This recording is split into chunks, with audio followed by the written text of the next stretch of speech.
shortly. So there will be a part 1 and part 2 to this video. But what I was talking about was the sort of process of gamification and why it's important, and sort of my beliefs as not only an educator, but how my kind of personal experience and experience in education and kind of research in education have all kind of led me to believe that the process of playing video games itself is learning. And I think that there are a lot of people who very similarly either, are involved with gamification or, value it and believe it, who think very much the same. And sort of the process that no matter what game you are that it's playing, whether it's, dodgeball out in the schoolyard, whether it's the original Super Mario Brothers, whether it's a app like Codable, which is kind of a game-based coding program or learning environment, it's that action of the more that you repeat something, or the more that you repeat a level or boss or whatever it might be, the better that you do each time. So those of us who have played games before, I'm sure, have gone through the process of either, trying to replay that first level in Mario multiple times until you kind of figure out where exactly you need to jump, what enemies exactly you might need to stomp on. I know in my experience there have been many games where I get to kind of a boss or sort of checkpoint level where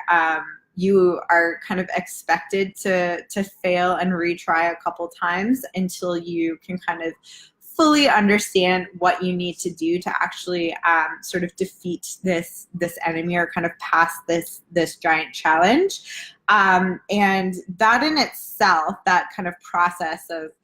doing something, not, maybe getting it right the first time, or not sort of understanding everything, or, missing something, and then going back, reflecting, taking that experience and moving on from it, is the process of learning. And that's a process that applies to basically anything you learn in your life. The great thing as well about sort of gaming as learning in itself is that it kind of caters to multiple sort of different learning styles and different learners, because it's sort of falls under the categories of experimental learning, it's exploratory learning, it's traditional learning in some senses, it's visual learning, it's tangible. So there's all these sort of different elements that come together in a game of any sort of form that actually helps the learner, no matter how they learn best, sort of pick up on concepts that may otherwise be tricky, and if it's presented in a different sort of context or way. And so this sort of process that they go through of, having that satisfaction of going through sort of a level, or, working hard and accomplishing something that at first was a struggle, allows people who are intrinsically motivated or extrinsically motivated to still sort of see the same rewards by merging those two ideas. So there's that idea of intrinsic motivation and extrinsic motivation that kind of come together and are both sort of addressed in games and gamification, that makes it good for all types of learners. Very similarly, there's an article that I will post in the comments that talks about this idea of recognition motivates. And so that idea, again, of I worked really hard on something, it might not have been easier, it might have been easy, but I worked on it, I did my best to accomplish it, and now I'm being recognized for that accomplishment, is something that, not only students really like, but I'm sure most of us actually, like to feel that, especially if you're working hard at something and, you're struggling through it, you finally have that aha moment and you have that accomplishment under your belt. Most of the time you want to be recognized for it in some way or form, and games often are just kind of structured to do that in a natural sort of way. Very similarly as well, what kind of, I guess, this whole idea of, at least my own personal idea of why video games are a really sort of interesting and valid way of learning, or sort of almost like an interesting teaching tool, I guess, is again that sort of idea of you're teaching soft skills. So of course, you know, video games and different types of video games kind of have their time and their place and the ages in which they are appropriate to enjoy.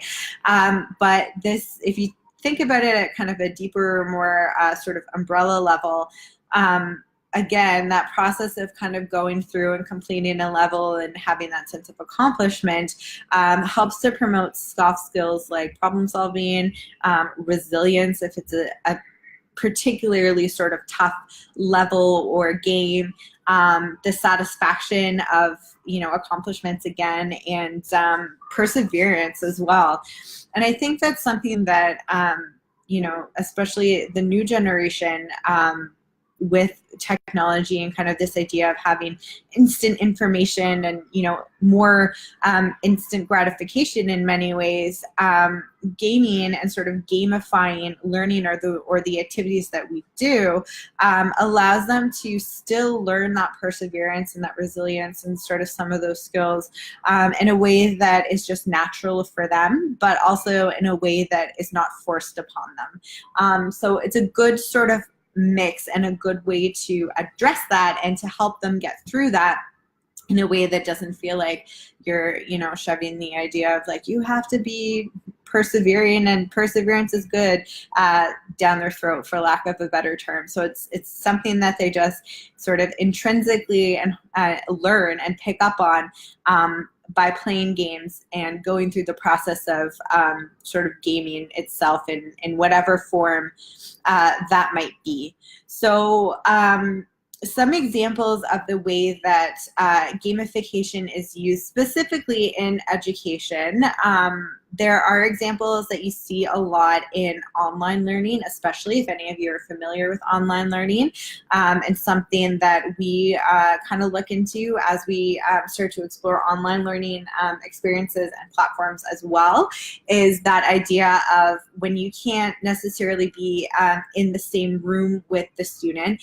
or be in the same room with someone and give that, you know, sense of accomplishment or maybe,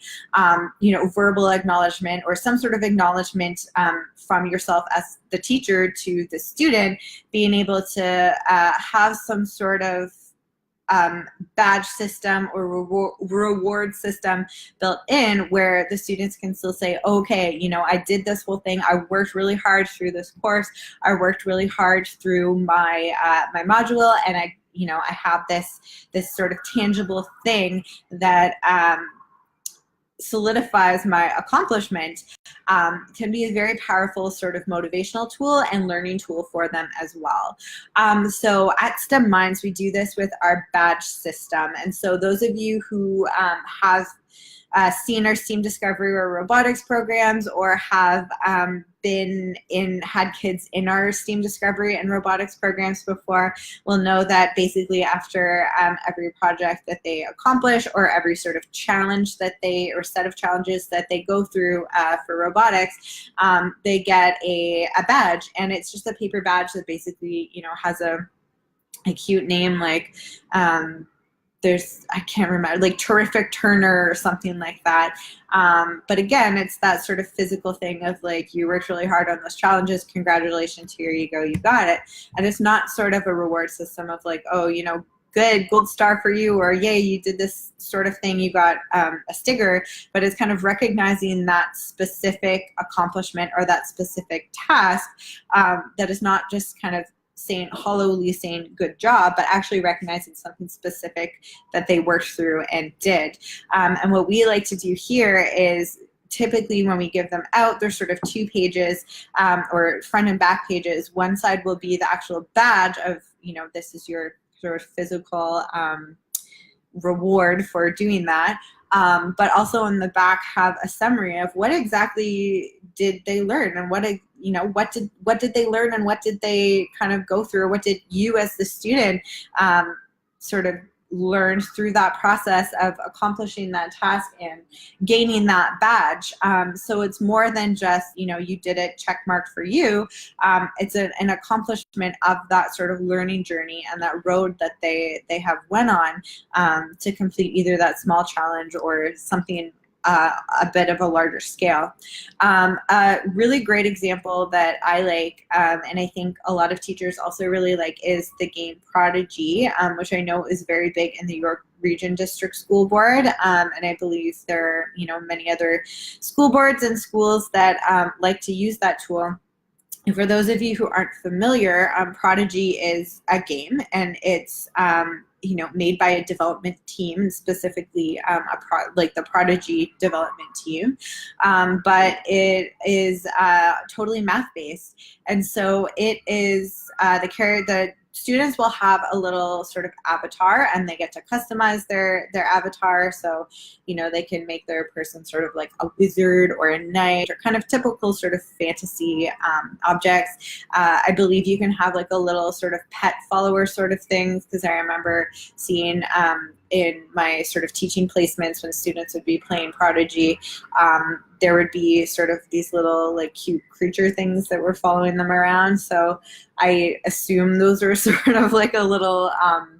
sidekick, I guess, that you can have along your journey with you. But what Prodigy is great at is it makes math, which is typically a area that a lot of students either have a lot of anxiety over or don't particularly enjoy. It makes it fun and it makes it accessible for all ages. I know Prodigy at least is good for ages basically kindergarten up until grade 6. I'm not 100% sure if it goes beyond that, but the whole sort of battle system in Prodigy is actually math questions. So when you are battling another player or a what we call like non-playable character in the game, the way that you kind of compete is by answering these sort of math problems or math skills. It can be anything from sort of, a quick sort of multiplication. It can be a question to do with geometry. It can do with data management. So it kind of covers all the basis, like math areas of the Ontario curriculum. And Prodigy actually itself is a Canadian and Ontarian product, I believe, because I know they have their development offices in Burlington,